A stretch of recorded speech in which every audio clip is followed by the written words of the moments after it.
जय हिंद बच्चों। आज हम स्टार्ट करेंगे नया टॉपिक और बिल्कुल नया चैप्टर। इसका नाम है linear equation in two variable. Linear equation in two variable. सबसे पहले हमें इसका नाम पता होना चाहिए। भाई चैप्टर का नाम क्या है? लीनियर। ठीक है, लीनियर मतलब क्या होता है? लीनियर मतलब वन, यानी कि कोई भी ऐसा वेरिएबल जिसकी डिग्री कितनी हो? वन। जैसे x की पावर वन, ठीक है, y की पावर वन, ठीक है, इस तरह से। तो जो जब भी कभी ये डिग्री जो है, जब भी कभी ये जो डिग्री है, ये डिग्री वन होगी तो हम इसे बोलेंगे लीनियर। जैसे z की पावर वन, ठीक है, कोई भी a की पावर वन, c की पावर वन, d की पावर वन, अगर कभी भी किसी की पावर वन होती है तो इसको अपन लोग बोलते हैं लीनियर। क्या बोलते हैं? लीनियर। और जो बड़े इक्वेशन, ये मैं आप लोगों को ऑलरेडी समझा चुका हूँ कि वेरिएबल्स और कांस्टेंट का ऐसा मिक्सचर जिसमें एक क्या हो, इसमें क्या हो, इक्वल टू को साइन में। जैसे x इक्वल टू टू, ये एक इक्वेशन है। x plus y equal to two, ये भी एक इक्वेशन है। इन सब में इक्वल टू का साइन है। ठीक है, एंड समझने जरूरत नहीं है, टू समझने जरूरत नहीं। वेरिएबल, वेरिएबल मतलब वो होता है जो वेरी करता है, जिसकी वैल्यू क्या होती है? चेंज होती है। जैसे जैसे मैं बोल दूं वन, तो क्या ये वेरिएबल है? नहीं। अरे जब मैंने बोला वन तो सबके मन में वन को सोच के वन ही आया। जैसे मैंने बोला टू तो सबने मन में टू कितना सोचा? मैंने बोला थ्री। ठीक है, अब मैं बोलता हूँ एक्स, सब लोग अपने मन में एक वैल्यू सोच लो। तो कोई एक्स की वैल्यू 5 सोचेगा, कोई 7 सोचेगा, कोई 8 सोचेगा। आप लोग एक्स की वैल्यू अलग अलग सोचोगे। तो ये क्या है? वेरिएबल। इसे अपन लोग क्या बोलते हैं? वेरिएबल। ठीक है, सेम तरीके से वाई भी एक वेरिएबल है, जेड भी एक वेरिएबल है। ठीक है, तो इसी को बोलते हैं अपन लोग क्या? वेरिएबल। तो इस चैप्टर के अंदर आपकी पहली बात लीनियर होने वाली है। इक्वेशन, इक्वेशन कैसी होगी? लीनियर। उसके अंदर कितने वेरिएबल होंगे? दो वेरिएबल होंगे। कितने वेरिएबल होंगे? दो वेरिएबल होंगे, बिल्कुल सही। ठीक है, अब जो स्टैंडर्ड इक्वेशन होती है वो किस फॉर्मेट की होती है, जरा उसको समझते हैं। ठीक है, जैसे आप लोगों ने पढ़ा था ना पॉलिनोमियल में, a x square plus b x plus c, बिल्कुल कुछ ऐसा ही है। तो यहाँ पे हम जो वेरिएबल्स यूज करने वाले हैं अभी के लिए, वो यूज करेंगे एक्स और वाई। ठीक है, मैं दो वेरिएबल यूज कर रहा हूँ, ध्यान से देखिए। तो ये क्या होगा हमारा? ध्यान से देखिए, a x plus b y plus c equal to zero, ये मेरी स्टैंडर्ड इक्वेशन है। ठीक है, यहाँ पर जो ए है ये एक्स का कोफिशिएंट है, बी है ये वाई का कोफिशिएंट है, और सी है ये क्या है? कांस्टेंट है। सी क्या है? कांस्टेंट है।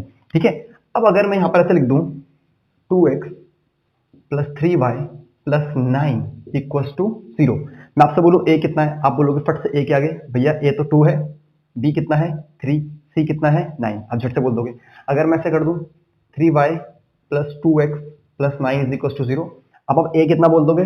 थ्री। नहीं, ए क्या है? एक्स के आगे, तो ए कितना है? फिर से टू, बी कितना है? थ्री, सी कितना है? नाइन। वो आगे पीछे कर सकता है, हो सकता है वो ऐसे भी लिख दे, इक्वल टू नाइन इधर कर दे, फिर आपसे सी पूछे, तो आप क्या करोगे? पहले इसको इस फॉर्मेट का बनाओगे, इक्वल टू जीरो, तो आप नाइन को उस साइड भेजोगे। तो इक्वेशन क्या बन जाएगी आपकी? Two x plus three y minus nine equal to zero. अब आपका सी कितना है? Minus nine. चेंज हो गया।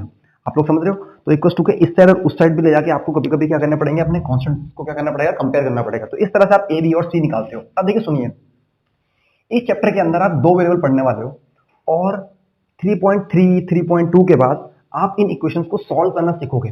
ठीक है, और मैं आपको बताऊं कि इस चैप्टर के अंदर हमारे पास हर बार दो इक्वेशन आएंगी। क्यों आएंगी दो इक्वेशन? जरा सोचने का रीजन है। हमेशा लाइफ में याद रखना, जितने वेरिएबल होंगे आपको उतनी ही इक्वेशंस चाहिए। तो आप बताओ इस चैप्टर के अंदर कितने वेरिएबल है? दो, एक्स और वाई। तो आपको एक्स और वाई की वैल्यू निकालने के लिए कम से कम दो इक्वेशन चाहिए होंगी। जैसे आपको बड़ा सिंपल एग्जांपल देता हूं। मेरे पास दो बच्चे हैं, ठीक है, राम और श्याम, और मैंने दोनों, मेरे पास 10 रुपए थे, मैंने दोनों को बांट दिए। ठीक है, तो क्या आपको पता है मैंने किसको कितने दिए? कोई बोलेगा पांच पांच दिए, कोई बोलेगा छह चार दिए, कोई बोलेगा नौ और एक दिया, कोई बोलेगा आठ और दो दिया। तो आप आंसर नहीं कर पा रहे हो। क्यों नहीं कर पा रहे हो? क्योंकि आपको बच्चे हैं दो, राम और श्याम, लेकिन मैंने आपको इन्फॉर्मेशन सिर्फ एक दी कि मैंने उन दोनों को 10 रुपए बांटे। ठीक है, अगर मैं आपको एक इन्फॉर्मेशन और दे दूं, मैं ये कह दूं कि मैंने दोनों को बराबर रुपए बांटे। कितने बांटे? बराबर। तो आपको दो इन्फॉर्मेशन मिल गई। पहली इन्फॉर्मेशन तो ये कि मैंने 10 रुपए बांटे, और दूसरी इन्फॉर्मेशन ये मैंने दोनों को बराबर बांटे। तो आपको आंसर मिल जाएगा, पांच पांच रुपए बांटे। तो आप समझने की कोशिश कीजिए, जब सीन में दो लोग थे तो मैंने आपको इक्वेशन भी दो ही दी। कितनी दी? दो। अगर सीन में तीन लोग होते तो मुझे तीन इन्फॉर्मेशन देनी पड़ती। इसी तरीके से जब आप इस चैप्टर के अंदर इक्वेशन को सॉल्व करोगे, जो आप आगे सीखोगे, तो तब आपको उसमें दो इक्वेशन होंगी।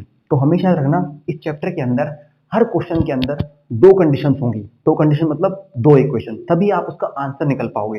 ठीक है, उसको बोलते हैं सॉल्यूशन ऑफ द इक्वेशन। वो क्या होता है तो आपको डिटेल पता लगेगा सेकंड वीडियो के अंदर। ठीक है, जहां पर हम मेथड सीखते हैं इक्वेशन को सॉल्व करने का। आज हम पढ़ेंगे सिर्फ और सिर्फ इक्वेशन को फॉर्म करना, उसको सॉल्व करना नहीं सीखेंगे। ठीक है। सॉल्व करने के दो तरीके, दो मेथड होते हैं, एक होता है अलजेब्रिक मेथड और एक होता है ग्राफिकल मेथड। अलजेब्रिक के अंदर फिर और मेथड्स आते हैं, ग्राफिक तो अपने आप में बड़ा यूनिक है, ठीक है। इनको सीखेंगे, लेकिन सबसे पहले आपको इतना पता होना चाहिए कि भाई इक्वेशन बनाते कैसे हैं। आपको मैं कोई भी एक वर्ड स्टेटमेंट दे दूंगा, वर्ड प्रॉब्लम दे दूंगा और आपको उससे क्या करना पड़ेगा, स्टेटमेंट बनाना पड़ेगा, ठीक है। बहुत ज़्यादा है और बिल्कुल फिक्स टाइप की प्रॉब्लम है। एज वाली हो गई, फ्रैक्शन वाली हो गई, 2 डिजिट नंबर वाली हो गई, 6 चार्ज वाली हो गई, लाइब्रेरी वाली हो गई, इस टाइप की कुछ फिक्स प्रॉब्लम्स हैं जिनके आपको इक्वेशन बनाने आनी चाहिए। चलिए स्टार्ट करते हैं।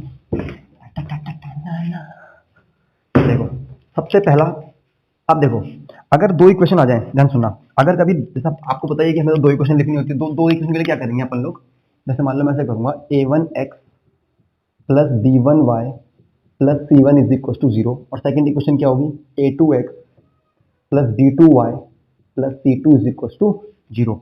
जहां पे जो वन है, नीचे का वन है, ये दिखाता है कि ये फर्स्ट इक्वेशन के लिए है, जो नीचे का 2 है ये दिखाता है कि सेकंड इक्वेशन के लिए है। इस तरह से हम इक्वेशन लिख लेंगे, 2x plus 3y plus 9 is equal to 0, 8x plus 7y plus 3 is equal to 0। अब देखो ये मान लो फर्स्ट इक्वेशन है और सेकंड इक्वेशन है, तो ये जो होगा ये क्या होगा, x के आगे a1, ये क्या हुआ b1, ये क्या हुआ c1, ये क्या हुआ a2, ये क्या हुआ b2, ये क्या हुआ c2, ठीक है। तो इस तरीके से आपको दो इक्वेशन देगा। मैंने आपको बताया कि दो इक्वेशन ही हम लोग इस चैप्टर में यूज करने वाले हैं, ठीक है। अब मैं आप लोगों को सिखाता हूँ कि किस तरीके से हम लोग वर्ड प्रॉब्लम बनाते हैं। देखिए वर्ड प्रॉब्लम बनाने का बड़ा ही एक सिस्टमैटिक तरीका है, आप सट्टे में नहीं बना सकते। जैसे एनसीईआरटी का आप जब एक्सेल खोलेंगे 3.1, वहां आपको एक क्वेश्चन मिलेगा। मैं पहले उसका सेकंड क्वेश्चन ले रहा हूँ। A coach of a cricket team buys 3 bat and 6 balls. कितना खरीदा उसने, पहले इसको लिख लो, 3 बैट एंड 6 बॉल्स कितने में खरीदे, 3900, ठीक है। उसके बाद उन्होंने खरीदा एक bat and 3 ball, a bat and 3 ball, ये कितने में खरीदा, 1300 में। अब इसको हमें इक्वेशन के फॉर्म में रिप्रेजेंट करना है। कैसे करेंगे, देखिए हमको समझना पड़ेगा कि वेरी क्या कर रहा है, आपको समझना पड़ेगा वेरी क्या कर रहा है। अब बताओ वेरी क्या कर रहा है, अमाउंट ऑफ बैट, मतलब जो कॉस्ट है, ठीक है, जो बैट्स और बॉल है वो वेरी कर रहे हैं। यहाँ पर बैट 3 है, यहाँ पर बैट कितने हो गए, एक, यहाँ पर बैट कितना है 6, सॉरी बॉल कितनी है 6, यहाँ पर बॉल कितनी हो गई 3, तो बॉल वेरी कर रही है और आपको अमाउंट किसका दिया है, कॉस्ट, ठीक है, आपको एक कॉस्ट दी है। कैसे बनाएंगे इक्वेशन, सबसे पहले हम मान लेंगे कि भाई एक बैट, लेट, बिल्कुल तरीके से करना है, let the cost of one bat, बिल्कुल 9 क्लास में बनाई होगी, be rupees x, let the cost of one ball be rupees y, ठीक है। एक बैट एक्स का है, एक बॉल वाई की है, कितने बैट खरीदे, बोलो यार 3, एक बैट एक्स का, दो bat x plus x 2x, 3 bat x plus x plus x 3x, 3 bat कितने के हुए 3x के, साथ में बॉल भी तो खरीदी, 6 बॉल खरीदी, एक बॉल वाई की है, 6 बॉल कितने की हो गई 6 इंटू वाई, कितने रुपए खर्च किए 3900, यही तो पैसे निकल गए। अरे भाई ये वो पैसे जो हमने बॉल में खर्च किए, ये वो पैसे हमने बैट में खर्च किए, दोनों को जोड़ दिया। सेम तरीके से नीचे उसने एक बैट और खरीदा, देखो आगे 1 लगाया, कन्नड़ा को पता नहीं पड़ता, कितनी बॉल खरीदी 3 बॉल, कितने पैसे आ गए 1300, बस बन गए आपकी दोनों इक्वेशन, खत्म। सिर्फ आपको इक्वेशन फॉर्म करनी है और कुछ नहीं करना पहले समझ में, ठीक है।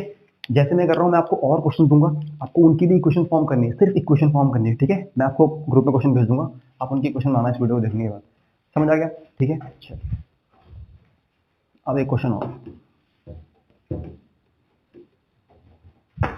वो बहुत बढ़िया क्वेश्चन है, एज वाला, ठीक है। इसके बाद इस एनसीईआरटी में एक क्वेश्चन और है, इसमें, हाँ इससे पहले इसमें जितने भी एग्जाम्पल है वर्ड प्रॉब्लम, इससे पहले 3.1 में जितने भी एग्जाम्पल है वर्ड प्रॉब्लम, आप उनकी क्वेश्चन खुद से बनाना। एक तो आपका होमवर्क ये हो गया, दूसरा आपका होमवर्क ये हुआ 3.1 का ही क्वेश्चन नंबर 3, ठीक है। और जो दो मैं कर रहा हूँ, जो मैंने कर दी वो भी आपको करना है। अब बात करते हैं इसी 3.1 का क्वेश्चन नंबर 1, ठीक है। उसमें क्या है, उसमें बंदा है आफ्ताब, ठीक है। वो अपनी बेटी से बात कर रहा है, उसने बोला बेटी आज से 7 साल पहले, ठीक है। अब देखो जब भी बात करते हैं ना आज से 7 साल बाद या आज से 3 साल बाद, तो ये बात कहाँ से कर रहे हैं, आज से, ये प्रेजेंट से बात कर रहे हैं, ठीक है।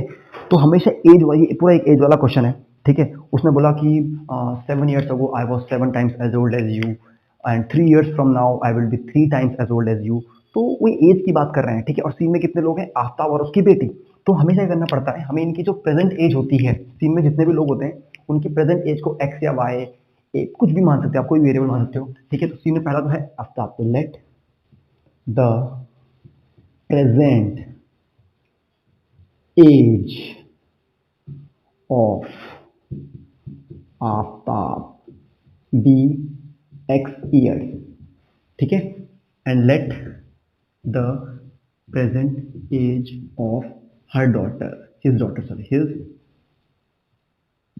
Daughter be y years. मान लिया ये पक्का लिखना है। इसका मतलब आफ्ताब की जो प्रेजेंट एज है, आफ्ताब की जो प्रेजेंट एज है वो एक्स ईयर्स है और उसकी बेटी की जो प्रेजेंट एज है वो वाई ईयर्स है। अब देखो ये क्या बोल रहा है, इसने बोला, इसने दो कंडीशन बोली, दोनों कंडीशन बड़ा ध्यान सुनना। इसने बोला 7 years ago, आज से 7 साल पहले, I was 7 times as old as you. अबे आज से 7 साल पहले आफ्ताब कितने का रहा होगा? आज आफ्ताब x साल का है, ठीक है, आज तुम मान लो 16 साल के हो, आज से 7 साल पहले कितने रहे होंगे? 9। कैसे निकाला? 16 - 7। सेम तरीके से अगर आफ्ताब आज x साल का है तो जो हम कंडीशन बात कर रहे हैं, ये कंडीशन बात कर रहे हैं कब की? 7 years ago वाली कंडीशन की हम बात कर रहे हैं। तो आफ्ताब कितने साल का है? x - 7। सही बात है, ठीक है। उसकी बेटी कितनी होगी? आज उसकी बेटी y साल की है, आज उसकी बेटी y साल की है, 7 साल पहले कितनी देगी बेटी? y - 7। और उसने क्या बोला? बेटे 7 years ago, 7 years ago I was 7 times, मैं तेरी एज के 7 टाइम्स था। ये बन गई पूरी की पूरी इक्वेशन। बच्चे गलती करते हैं, सिर्फ y क्या 7 लगा लेते हैं। अबे वो पूरी की पूरी जो एज थी ना उसके 7 टाइम्स है। तो जब इसको सॉल्व करोगे तब क्या करना है? खाली आपको अंदर मल्टीप्लाई करना है, ठीक है। आप लोग क्या करेंगे? देखो आप लोग क्या करेंगे, खाली मल्टीप्लाई कर देंगे। x - y, sorry x - 7 = 7 y - 49। अब ये वाले इस साइड ले आओ तो क्या बन जाएगा? x - 7 y और 7 को साइड ले जाओ, कितना बन जाएगा? -42। बन गई एक इक्वेशन। कोई बात नहीं, इक्वल टू को साइड हो चलेगा, इक्वल चाहे इधर ले आओ प्लस के, ये भी चलेगा, एक्सेप्टेबल है। बन गई इक्वेशन, ठीक है। अब देखो सेकंड इक्वेशन, सेकंड इक्वेशन में क्या बोल रहा है वो, ठीक है। सेकंड इक्वेशन में बोल रहा है वो,